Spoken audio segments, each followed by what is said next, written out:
હમણાં વાતાવરણમાં ઠંડક આવે છે, કારણ કે વેસ્ટર્ન ડિસ્ટર્બન્સ જે છે એ હટી જતાં વાતાવરણમાં ઠંડક આવતું હોય છે. આમ છતાં એક પછી એક વેસ્ટર્ન ડિસ્ટર્બન્સ માર્ચ એપ્રિલમાં આવ્યા કરશે અને ઠંડીમાં વધઘટ રહેવાની શક્યતા રહેશે. તારીખ 8 થી 14 એક બીજું વેસ્ટર્ન ડિસ્ટર્બન્સ આવશે. જેટ ધારા પણ દક્ષિણવર્તી છે, એટલે તારીખ 8 થી 13 કે 14 કે 17 સુધીમાં ગુજરાતમાં અને લગભગ ઉત્તર પશ્ચિમ ભારતમાં વાદળોનો સમૂહ આવન કરશે અને વાદળો આવશે. અરબ સાગરનો ભેજ પણ આવશે અને અરબી સમુદ્રમાં તારીખ 13-14 એક સર્ક્યુલેશન બનશે.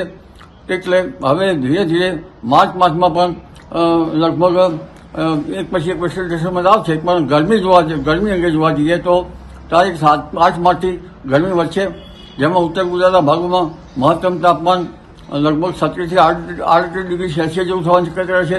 કચ્છના ભાગમાં 4 ડિગ્રી સેલ્સિયસ જેવું થવાની શક્યતા રહેશે અને દક્ષિણ ગુજરાતના ભાગમાં લગભગ 41-42 ડિગ્રી સેલ્સિયસ જેવું થવાની શક્યતા રહેશે. મધ્ય ગુજરાતના વડોદરા વગેરે ભાગોમાં 40-41 ડિગ્રી સેલ્સિયસ જેવું થવાની શક્યતા રહેશે. ત્યારબાદ આ વેસ્ટર્ન ડિસ્ટર્બન્સ હટતા ફરી પાછો ગરમીમાંથી ઘટાડો થશે. એપ્રિલ માસમાં પણ આવું રહેશે. એપ્રિલ માસમાં પણ એક પછી એક વેસ્ટર્ન ડિસ્ટર્બન્સ આવશે.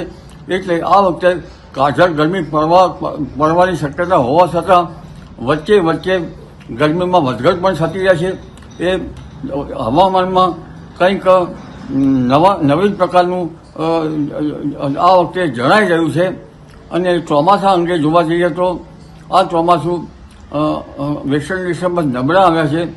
એટલે હવે આ ચોમાસા અંગે લગભગ ઇન્ડિયન ઓશન ડાયફોલ અને દક્ષિણ ગોળાર્ધનું હવામાન કેવું રહેશે તેના ઉપર આધાર રહેશે. આમ છતાં ચોમાસું કંઈક અંશે લો પ્રેશર એક પછી એક બને તો સારું પણ રહી શકે. જી.